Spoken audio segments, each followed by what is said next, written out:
प्यारे दोस्तों, हमारी आज की कहानी एक सुंदर से गुलाब के फूल के बारे में है। बहुत पुरानी बात है। एक बहुत सुंदर बगीचा था। उसमें तरह तरह के फूल खिले हुए थे। बाग में एक तरफ फूलों की ही क्यारी थी। उन गुलाबों में एक गुलाब सबसे बड़ा था और सुंदर था। सारे फूल उसे राजा गुलाब कहकर पुकारते थे। राजा गुलाब अपने को इस तरह सम्मान मिलते देखकर घमंडी हो गया था। वह किसी भी फूल से सीधे मुंह बात नहीं करता था, परंतु अन्य फूल उसकी यह नादानी समझते हुए भी उसको सम्मान देते थे। राजा गुलाब के पौधे की जड़ के पास एक बड़ा काले रंग का पत्थर ज़मीन में गड़ा हुआ था। वह अक्सर उस पत्थर को डांटता और कहता, ओ काले पत्थर, तेरी कुरूपता के कारण मेरी सौंदर्यता बिगड़ती है। तू कहीं चला जा। पत्थर शांत भाव से राजा गुलाब को समझाता, इतना घमंड ठीक नहीं है। अपना सौंदर्य देख दूसरे को तुच्छ बतलाना तुम्हारे लिए अच्छा नहीं है।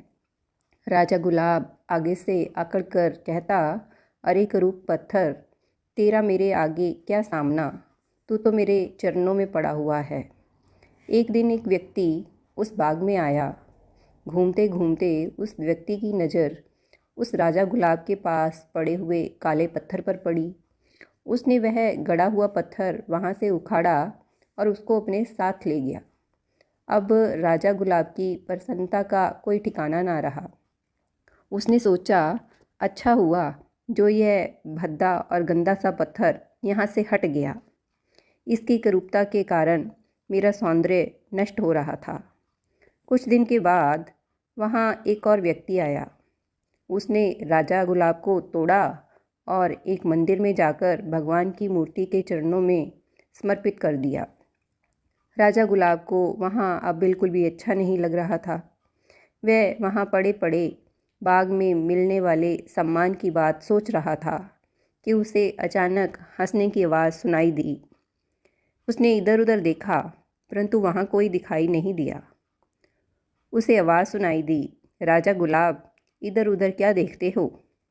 मुझे देखो, मैं उसी पत्थर की मूर्ति हूँ जिसे तुम हमेशा डांटते रहते थे, तुच्छ समझते थे। आज तुम मेरे ही चरणों में आकर पड़े हो।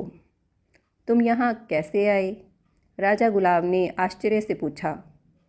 मूर्ति रूपी पत्थर ने कहा, जो व्यक्ति मुझे वहाँ से ले गया था वह एक मूर्तिकार था। उसने ही तराश कर मुझे इस मूर्ति के रूप में ढाला है। राजा गुलाब अपने किए हुए पर अब पछताने लगा था। उसने मूर्ति रूपी पत्थर से माफ़ी मांगी और कहा, मुझे मालूम हो गया है कि घमंडी का सिर हमेशा नीचा होता है। अतः अपने अहम भाव को इस हद तक त्याग दो कि आपकी अपनी हस्ती ही ना रहे। जिसके लिए किसी ने सच ही तो कहा है, मिटा दे अपनी हस्ती को अगर तू मर्तबा चाहे, कि दाना मिट्टी में मिलकर ही गुले गुलजार होता है। तो प्यारे दोस्तों, आपको हमारी आज की कहानी कैसी लगी हमें कमेंट करके अवश्य बताएं।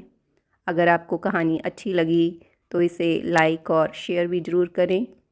आपका शुक्रिया, धन्यवाद। खुश रहें।